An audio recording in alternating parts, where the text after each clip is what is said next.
Good evening. Myself doctor Noksani Balaji, Prakasam జిల్లా Telugu Desam party అధ్యక్షులు మరియు మాజీ జిల్లా ప్రజా పరిషత్ చైర్మన్. వీధి నాటకానికి తెరలేపినటువంటి మాజీ ముఖ్యమంత్రి జగన్మోహన్ రెడ్డి గారు తెలుగుదేశం ప్రభుత్వం తనని అంతమొందించడానికి కృషి చేస్తుందని ఒక అభూత కల్పనతో మాట్లాడటం, లేదా హైకోర్టులో తన సెక్యూరిటీని ముఖ్యమంత్రిగా ఉన్న జూన్ 3 నాటికి ఏమైతే పరిస్థితి ఉందో అలాంటి సెక్యూరిటీ కల్పించాలి. ఇక్కడ జగన్మోహన్ రెడ్డి గారిని ఎవరూ అంతం చేసే పరిస్థితి కాదు. జగన్మోహన్ రెడ్డి గారిని జనమే అంతం చేశారు. నిన్న ఎలక్షన్లో 11 సీట్లకు ఇచ్చి పరిమితం చేసి కనీసం ప్రతిపక్ష హోదా కూడా దక్కనీయకుండా ప్రజలు తరిమి కొట్టారు ఈ రాష్ట్రం నుంచి. అది భరించలేనటువంటి జగన్మోహన్ రెడ్డి గారు జనం నుంచి ఇంత చీత్కారం ఉంటుందా, ఇంత దయనీయంగా తనను ఓడిస్తారా? వైనాట్ 175 ఉన్న జగన్మోహన్ రెడ్డి తను రిజల్ట్స్ చూసిన తర్వాత అప్పటికే ఆశల్లో ఉండి అప్పటికే రాజధాని ఏదైతే ప్రమాణ స్వీకారాన్ని జూన్ 9న ఏర్పాటు చేసుకుంటాను ప్రగల్భాలు పలికి తీరా రిజల్ట్స్ వచ్చేసరికి పిచ్చెక్కిన జగన్మోహన్ రెడ్డి గారు తనకి ఏదైతే ఒక మాజీ ముఖ్యమంత్రికి భద్రత ఎంత ఉంటుందో అంతే కల్పిస్తామంటున్నట్టు పోలీసు వర్గాలు, లేదు నాకు భద్రత 986 మందితోటి బహుశా ఉత్తర కొరియా అధ్యక్షుడు తలదన్నేట్టుగా ఉన్నటువంటి భద్రతను ఏర్పాటు చేసుకున్న స్పెషల్ పోలీస్ ఏదైతే సెక్యూరిటీ గ్రూప్ యాక్ట్తో ఏర్పాటు చేసే ఒక యాక్టు, దాంతో 986 మందిని సెక్యూరిటీ ఏర్పాటు చేసుకొని బహుశా ఎవరికి కూడా లేనటువంటి సెక్యూరిటీని ఏర్పాటు చేసుకుని అది నాకు ఇప్పుడు కావాలంటారు. దాన్ని ఇవ్వలేదు కాబట్టి పోలీసు వర్గాలు ఒక మాజీ ముఖ్యమంత్రికి ఏదైతే ఉంటుందో అదే సెక్యూరిటీ ఇస్తామంటున్నారు, అదే ఏర్పాటు చేస్తున్నారు. సహజంగా ఒక వీఐపీ భద్రత అంటే 100 మంది దాకా ఉంటారు అన్ని షిఫ్ట్లో కలుపుకొని. కానీ జగన్మోహన్ రెడ్డి గారికి 900 మంది పైచిలకు భద్రత కావాలంటారు. అది ఇవ్వలేదు కాబట్టి నన్ను అంతమంది కుట్ర చేస్తారంటారు. అయ్యా జగన్మోహన్ రెడ్డి గారు ఒకటే సూటి ప్రశ్న, మీరే హత్యలు చేసి ఉన్నారు తప్ప ఈ రాష్ట్రంలో హత్య రాజకీయాలని రాష్ట్రానికి అలవాటు చేసింది, ఈ రాష్ట్రానికి తెలియజేసింది, ఈ రాష్ట్రంలో ఏర్పాటు చేసింది మీరు, మీ తండ్రి గారు, మీ కుటుంబం తప్ప తెలుగుదేశం పార్టీకి ఏ రోజు నుంచి కూడా, పార్టీ ఆవిర్భావం నుంచి కూడా తెలుగుదేశం పార్టీకి ఆ సంస్కృతి లేదు, తెలుగుదేశం పార్టీ ఆలోచన లేదు. అందున ప్రస్తుతం మన ముఖ్యమంత్రి జాతీయ తెలుగుదేశం పార్టీ అధ్యక్షులు మాన్యశ్రీ చంద్రబాబు నాయుడు గారు అభివృద్ధి ధ్యేయంగా పనిచేసే అలవాటు తప్ప ఇలాంటి కుట్ర రాజకీయాలు కానీ, హత్యా రాజకీయాలు కానీ, దుర్మార్గ రాజకీయాలు కానీ, లేకపోతే ప్రజల్ని ఎలిమినేట్ చేసేటువంటి పరిస్థితి లీడర్స్ని అలాంటి అలవాటు లేదు. నీ కాలంలో 5 సంవత్సరాల్లో 2000 మంది తెలుగుదేశం పార్టీ కార్యకర్తల్ని పొట్టన పెట్టుకున్నావు. ఆఖరికి నీ ఎంపీని కూడా జైల్లో పెట్టి కొట్టించిన సందర్భం. కాబట్టి హత్యా రాజకీయాలు నువ్వు నేర్పుతున్నావు, హత్యా రాజకీయాలు నువ్వు చేస్తున్నావు తప్ప ఎవరు కూడా తెలుగుదేశం పార్టీ ఆనవాయితీ లేదు, అది తెలుగుదేశం సంస్కృతిలో కూడా లేదు. మీరు ఇవాళ ఏదో విధంగా అబాస్ పాలు చేయాలి తెలుగుదేశం పార్టీని, ఓడాం కాబట్టి ఇది ఎట్లో గట్లా ప్రజల మీదకి నెట్టాలి ఈ ప్రభుత్వాన్ని. ఎందుకంటే ప్రభుత్వంగా ఈ 2 నెలల్లోనే ప్రజలకు జవాబుదారీతనంగా అత్యంత బాధ్యతాయుతంగా 5 సంవత్సరాల ధ్వంసమైన పరిపాలన 2 నెలల్లోనే గాడిని పెట్టి ప్రజల ఆమోదాన్ని, ప్రజల హర్షాతిరేకాల మధ్య చంద్రబాబు నాయుడు గారు పరిపాలన చేస్తుంటే ఇవాళ అది ఓర్చుకోలేని నువ్వు నన్ను అంతమొందించటానికి జనం నవ్వుకుంటున్నారు.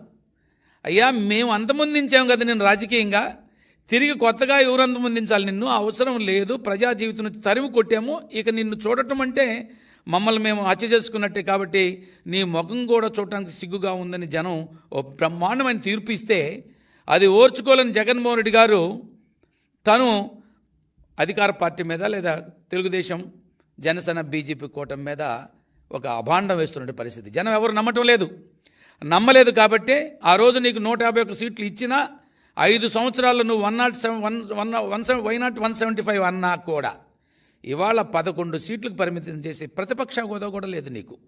ఎంత దారుణం అంటే నిన్ను అంగీకరించలేకపోయారు జనం. కానీ తమరు ఇంకా అర్థం చేసుకోకుండా, ప్రజాభిప్రాయాన్ని అర్థం చేసుకోకుండా, ప్రజలు ఏం కోరుకుంటున్నారో, ఎలాంటి పరిపాలన కావాలనుకుంటున్నారో, ప్రజలు ఎలాంటి నాయకుడు కావాలనుకుంటున్నారో ఆ నాయకుడిని ఎన్నుకొని ఆయన ద్వారా పరిపాలన చవిచూస్తున్నటువంటి పరిస్థితి. కానీ తమకి బాధగా ఉంది.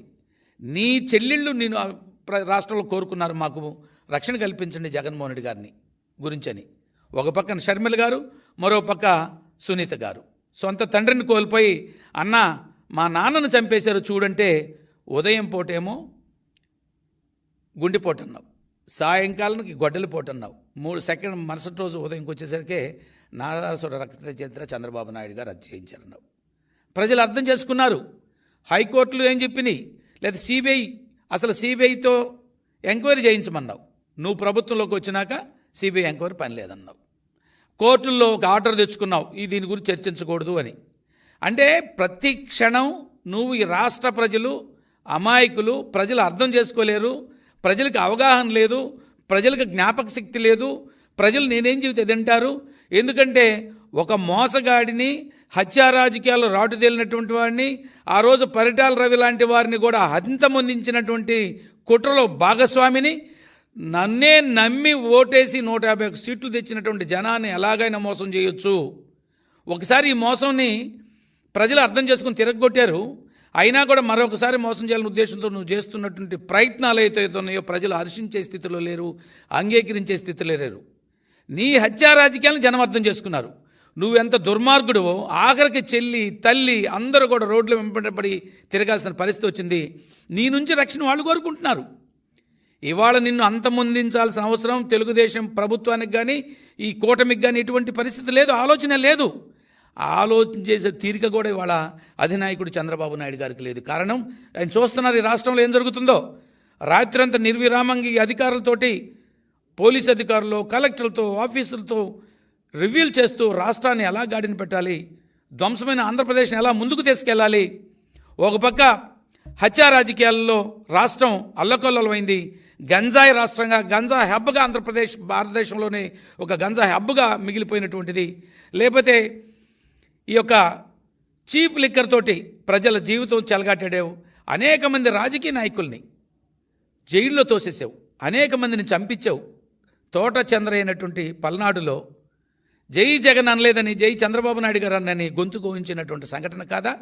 గతంలో మాచర్లో జరిగిన సంఘటన ఒక హత్యను పురస్కరించుకొని మా తెలుగుదేశం పార్టీ నాయకులు పోతే వాళ్ళ కారులతో ధ్వంసం చేసి వాళ్ళందరినీ రాక్షసంగా హింసించినటువంటి దాఖలా మీది కాదా?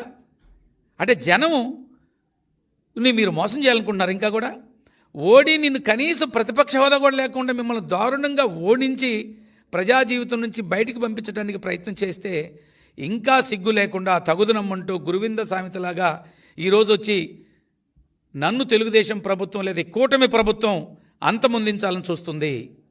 ఇవాళ Z+ కేటగిరీలో NSG సెక్యూరిటీలో ఉన్నాడు చంద్రబాబు నాయుడు గారు. ఆయనకి ఎంత సెక్యూరిటీ ఉంది? ఒక మాజీ ముఖ్యమంత్రిగా నీకెంత సెక్యూరిటీ ఇవ్వాల్సిన అవసరం ఉందో, ఎంతైతే పర్మిట్ ఉందో ఆ పర్మిషన్ ప్రకారం అధికారులు చెబుతున్నారు. దీంట్లో చంద్రబాబు నాయుడు గారి పాత్ర కానీ, తెలుగుదేశం ప్రభుత్వం కానీ, కూటమి ప్రభుత్వం కానీ పాత్ర లేదు. అది జనానికి తెలుసు. నువ్వు మసిపూసి మారేడుగా చేయాలనుకుంటున్నావు. నువ్వు మాటలు చెబితే ఏదన్నా తప్పుడు మాటలతోటి, అబద్ధాలతోటి ప్రచారం చేసుకొని గోబెల్స్ని మించిన ప్రచారం తమది. ప్రజలు మోసానికి గురవుతారు, ప్రజలు నమ్ముతారు, అమాయకులు అనుకుంటున్నాం. ప్రజలు చాలా విజ్ఞులు, చాలా విజ్ఞాన సంపన్నులు, చాలా తెలివితేటలు ఉంది, జ్ఞాపక శక్తి కూడా ఉంది. కాబట్టి 5 సంవత్సరాలు నువ్వు చేసిన నిర్వాకానికి విసిగి వేసారినటువంటి ఆంధ్ర ప్రజానీకం నిన్ను తరిమి కొట్టినా సిగ్గు రాకపోవటం శోచనీయం. చాలా బాధేస్తుంది మాకు. నువ్వు ఎలా తిట్టించావో చంద్రబాబు నాయుడు గారు, సుదీర్ఘ రాజకీయ అనుకున్నటువంటి చంద్రబాబు నాయుడు గారిని 14 సంవత్సరాలు అప్పటికే ముఖ్యమంత్రికి చేసి సుదీర్ఘకాలం ప్రతిపక్ష నాయకుడిగా ఉండి దేశంలోని ఒక సీనియర్ రాజకీయ నాయకుడిగా ఒక వినూత్నమైన ఆలోచనలతో మంచి విజన్తో పనిచేసి రాష్ట్రాన్ని అగ్రగామి నిలబెట్టిన సందర్భం గతంలో ఉమ్మడి ఆంధ్రప్రదేశ్ని కూడా 2014-19లో ఆంధ్రప్రదేశ్ని అగ్రగామి నిలబెట్టడానికి 34,000 ఎకరాలని రూపాయి ఖర్చు ఆంధ్ర ప్రభుత్వం నుంచి ఖజానా నుంచి లేకుండా సేకరించి అద్భుతమైన రాజధాని నిర్మాణానికి శ్రీకారం చుట్టడానికి ప్రయత్నం చేస్తే నువ్వు ముఖ్యమంత్రి అయిన తర్వాత దారుణంగా ఆ రాజధానిని విధ్వంసం చేసిన పరిస్థితి. ముఖ్యమంత్రిగా ప్రమాణ స్వీకారం చేసిన రోజే ఆ ప్రజావేదికను కూల్చినటువంటి పరిస్థితి. ఇవాళ చంద్రబాబు నాయుడు గారు ఒక ప్రోగ్రాం పెడుతుంటే, రివ్యూ పెడుతుంటే అధికారులందరూ ఎంతో ముచ్చటగా ఆనందంగా ఆ యొక్క ఫీల్ అవుతున్నారు.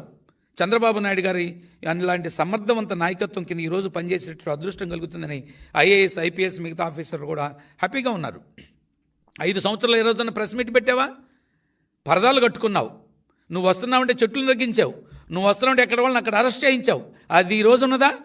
మా చంద్రబాబు నాయుడు గారు చెబుతున్నారు ఈరోజు, ఎవరిని కూడా అక్రమంగా అరెస్ట్ చేయొద్దు, నా ట్రాఫిక్ అంతరాయం కలిగించకూడదు, అనవసరం ఆర్భాటాలు చేయొద్దు. ఇది ఒక ప్రజాప్రభుత్వం, ప్రజల పరిపాలనకు అంకితమైన ప్రభుత్వం, ప్రజల కోసం పనిచేస్తుంది. ఈ 5 సంవత్సరాలు నష్టపోయినటువంటి అనేక మంది బాధాతప్త హృదయాల్ని వారందరికీ అండగా ఉండాలి, వారందరికీ మేలు చేయాలంటే తలంపుతో ఇవాళ చంద్రబాబు నాయుడు గారు పనిచేస్తున్నారు. మా మంత్రివర్గం అందరూ కూడా, ఎందుకంటే మీరు అంటుంటావు నేను ఇది ఎస్సీ ఎస్టీ బీసీలు నా సోదరులు, నా ఎస్సీ ఎస్టీ బీసీ అని. ఇవాళ చంద్రబాబు నాయుడు గారు ప్రజా పరిపాలన చేస్తూ బలహీన వర్గాలకి అద్భుతమైన అవకాశాలు ఇచ్చి 24 మంది మంత్రులు ఉంటే 8 మంది మంత్రులకు బీసీలకి అవకాశం ఇచ్చి అందున అద్భుతమైనటువంటి చాలా ఉన్నతమైనటువంటి శాఖలను కూడా కేటాయించే సందర్భం. ఇవన్నీ ఓర్చుకోవాలంటే జగన్మోహన్ రెడ్డి మీరేమంటారంటే నన్ను అంతమొందించాలని చూస్తున్నారు. అంతం చేసే రాజకీయాలు, అలాంటి కుట్రలు కుతంత్రాలు కడప పులివెందులు కేరాఫ్, అది హత్యారాజ్యాలు కేరాఫ్ పులివెందుల. ఆ రోజు మైన్స్లో వెరైటీస్లో కూడా అప్పుడుండే ఒక బలహీన వర్గాల నాయకుడిని కూడా చంపించింది మీరు కాదా?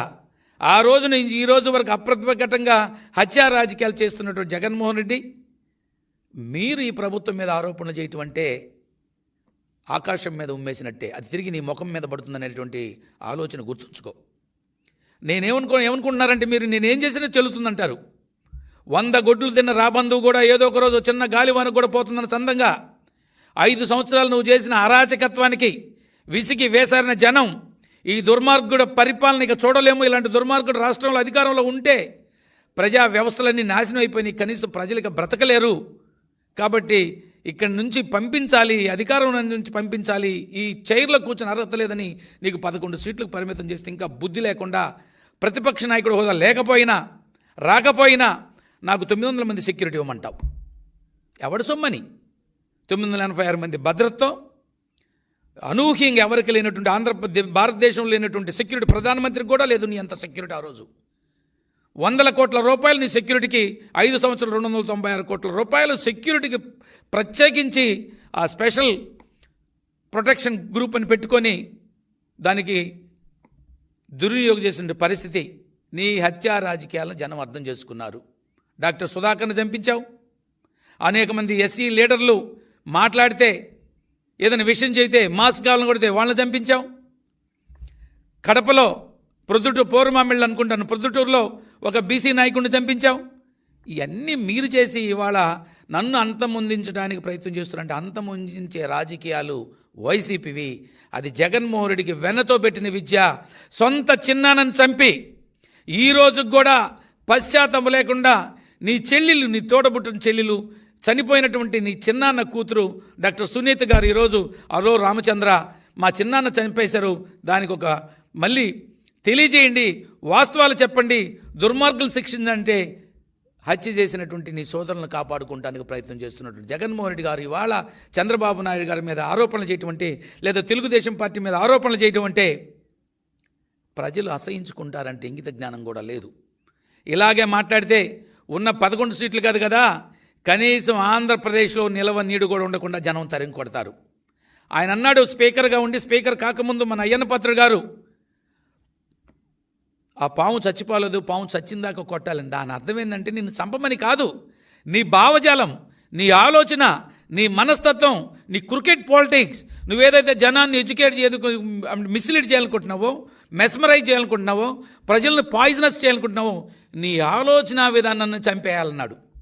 మేము వ్యక్తిగత హత్యలకు కానీ వ్యక్తిగత హింసకు కానీ తెలుగుదేశం పార్టీ కానీ తెలుగుదేశం పార్టీ నాయకులు కానీ సిద్ధంగా లేరు, అలాంటి ఆలోచన లేదు. కాకపోతే ఒకే ఒకటి, నీ అభిప్రాయాలు, నీ ఆలోచన ఎగ్జిస్ట్ అయితే ఆంధ్రప్రదేశ్ మరలా తిరిగి ఒక అగ్నిగుణంలాగా తయారవుతుంది. నేను అంటున్నాను, మీరు కావాలని ఈ ప్రభుత్వాన్ని అబాసపాలు చేయటానికి ఒక కుట్ర చేస్తున్నారు.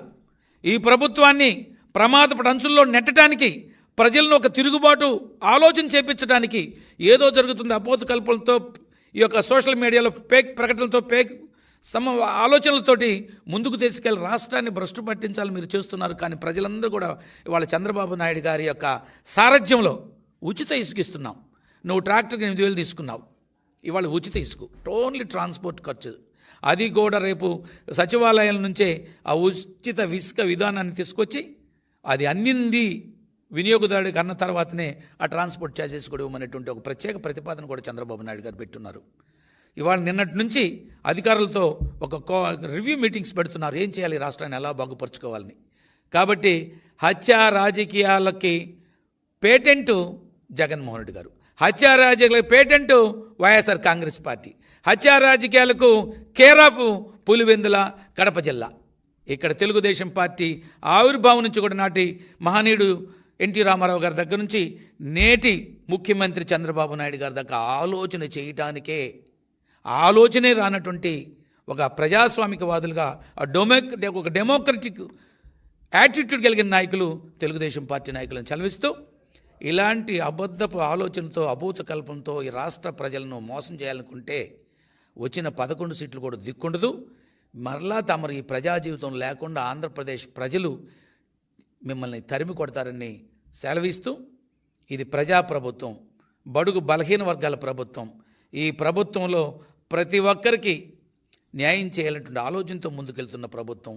ఈ ప్రభుత్వం ఈ రాష్ట్రాన్ని అత్యంత అద్భుతంగా అభివృద్ధి చేసి భారతదేశంలో ఒక అగ్రగామి రాష్ట్రంగా ఉంచాలనుకున్నటువంటి ఆలోచనతో ముందుకెళ్తున్నటువంటి కూటమి ప్రభుత్వం.